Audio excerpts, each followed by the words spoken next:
You feel the carpet before you see the price tag. Soft, thick, swallowing the sound of your footsteps as you walk deeper into the boutique. Everything smells expensive. Leather, perfume, polished wood. A clerk glides over like they're entering a scene, not starting a shift. And in the center, under its own spotlight, is a bag that looks exactly like a trash sack. Not a joke. Balenciaga's trash pouch. Calfskin leather, drawstring top, glossy wrinkles copied from a garbage bag, first shown in their Fall/Winter 2022 show and sold for about $1,790. Demna, the creative director, literally joked he wanted to make the most expensive trash bag in the world. He did. And people bought it anyway. This video isn't about that one bag, it's about why a system where a $1,790 trash bag feels normal is designed to quietly turn into a $150,000 trash bag over your lifetime. Let's walk through the show you're stuck in.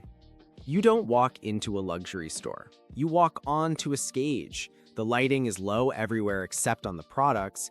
Bags sit on pedestals like trophies. Shoes are spaced so far apart they look like museum pieces, not things that ever touch pavement. Staff don't stand behind counters, they orbit you. iPad in hand, hands behind back, language rehearsed. We just got this piece in. This color sold out instantly in Paris. It's not a shop floor, it's a script.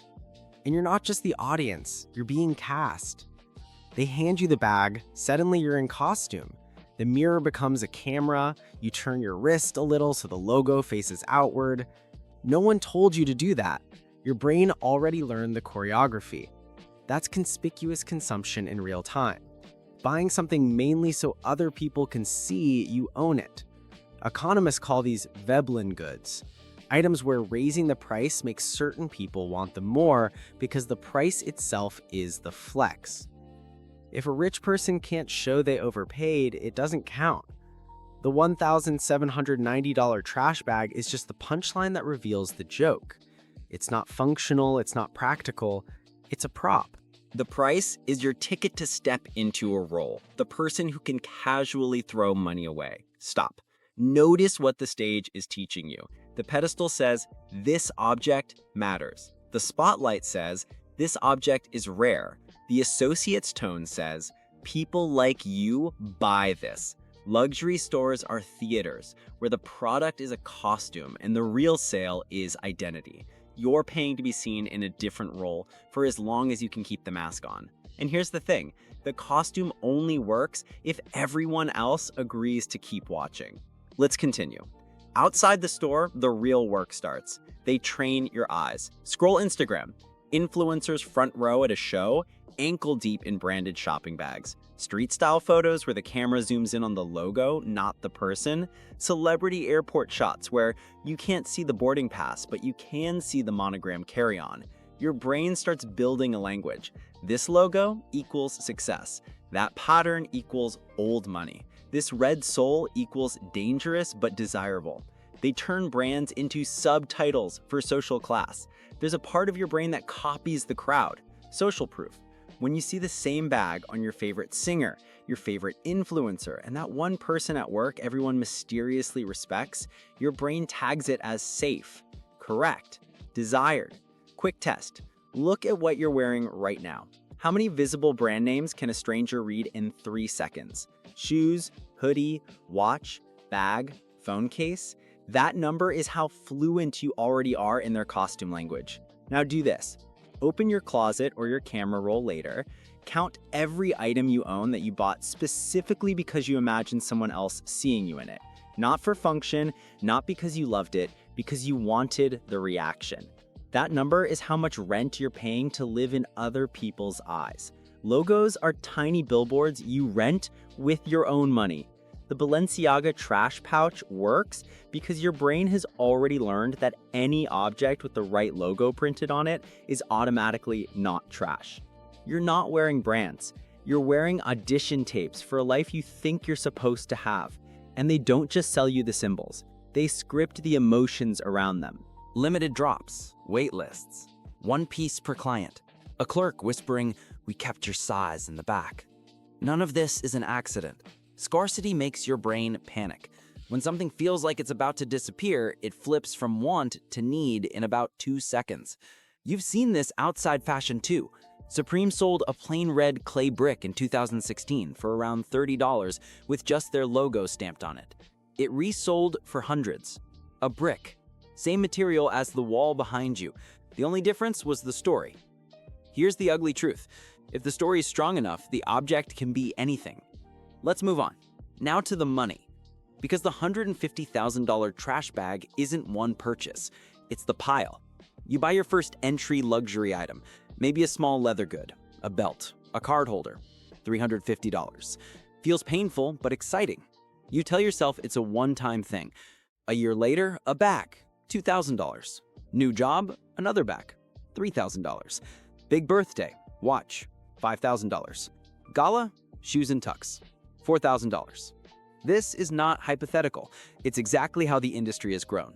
Global personal luxury goods sales have climbed into the hundreds of billions annually as brands pushed you from accessories into full lifestyle. And each time, the new thing doesn't feel that outrageous because the last thing already anchored you. Anchoring means the first price you accept becomes your mental yardstick.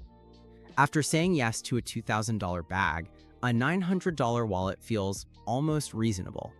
It's not. Your yardstick just stretched. You don't feel that $900 is real money because you never touch it. Cards, mobile wallets, store accounts, they all blur the pain of paying. No cash leaving your hand, just a top, a beep, a signature on a screen, while someone offers you sparkling water. Your brain is being tricked into thinking you're not bleeding. You are. Do this for 10 years. Add the gifts to yourself, the investment pieces, the sale items you justified because they were 40% off. Then add the maintenance, cleaning, repairs, insurance for the really big pieces. The total easily clears $150,000 for a lot of middle-class professionals who only buy a few nice things. Your closet turns into a vault of props. You didn't buy a collection. You bought a very expensive costume department for a life you don't actually live. And here's where VEBLEN goods get vicious. Because these things don't just hold their value because they're well made. They hold it because everyone else keeps believing the story. The moment enough people decide a logo looks desperate instead of aspirational, your investment turns back into a $1,790 trash bag. You didn't diversify your portfolio. You bought shares in other people's opinions. Let's keep moving. If this is a play, you're not just paying for the ticket. You're paying roll rent. Roll rent is what you spend to keep playing a version of yourself other people will applaud. Luxury brands are landlords of identity. The rent is due every season. You upgrade the bag because last year's model starts to feel invisible on Instagram. You buy the new colorway because the old one moved from currently hot to bargain outwit in the comments. Your brain hates that slide from high status to average. That's loss aversion. Losing status hurts more than never having it. So they weaponize it. New collection, new runway, new it bag. They carefully seat it on the right wrists in the right front rows until your old purchase starts to feel like a costume from last season's show. Your bag didn't wear out. The applause did. Here's the sarcastic twist. The same brands preaching timeless elegance change the costume every 6 months, so you'll panic that your timeless piece looks dated. Timeless apparently now expires twice a year. We haven't even touched the really dark part, identity outsourcing.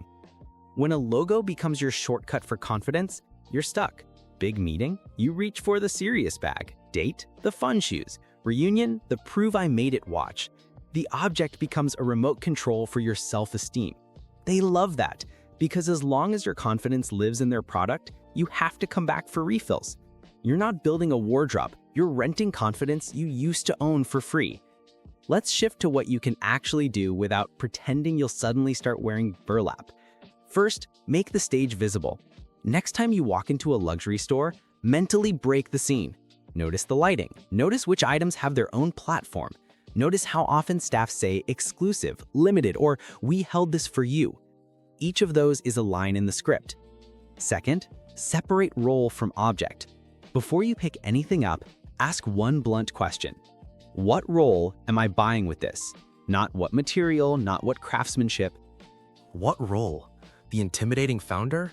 The quiet intellectual? The effortless cool friend? If you can't name the role, you're probably just buying noise. Third, price the story separately from the function. Ask, what would I pay for this if nobody could see it? Same bag, same leather, same stitching, but imagine you're the only person who will ever know it's from that brand. If your answer drops from $3,000 to $300 in your head, you've just measured how much of the price is pure theater. And that $2,700 gap, that's the exact cost of carrying what strangers think at the airport. Fourth, cap your role rent. Decide in advance what percentage of your income is allowed to go to pure appearance. Call it costume budget if you want. The point is, the director doesn't get to improvise your credit card limit. Saying, I'll just buy when I feel like it, in a system engineered to make you always feel like it, is not a plan. It's a surrender. And last, learn to enjoy the show without needing to be on stage in every scene. You can admire design, study silhouettes, appreciate craftsmanship, even own a few pieces you truly love. The trap is thinking every social situation requires a new costume. Because once you see the theater, you stop mistaking the costume for the character. The deeper truth is simple. Luxury brands don't keep you poor because they're evil. They keep you poor because they're very good at selling you a role that feels richer than your bank account can safely support. They don't just sell bags or shoes, they sell applause on demand. You still get to enjoy the show. You just stop paying to play every part. Or at least you know exactly how much the role is costing you. So here's the question that actually matters. If you added up every status purchase you've made so far, bags, watches, shoes, clothes you bought to impress a room, which number would be higher? The total cost in dollars, or the number of times you felt genuinely confident wearing those things when nobody was watching? And here's the uncomfortable part. Which purchase would hurt more to lose tomorrow? The one that cost your bank account the most, or the one that cost your ego the most? Those two answers are exactly where they own you. If you want to see how the same psychology plays out with cheap, fast fashion instead of five-figure handbags, stick around.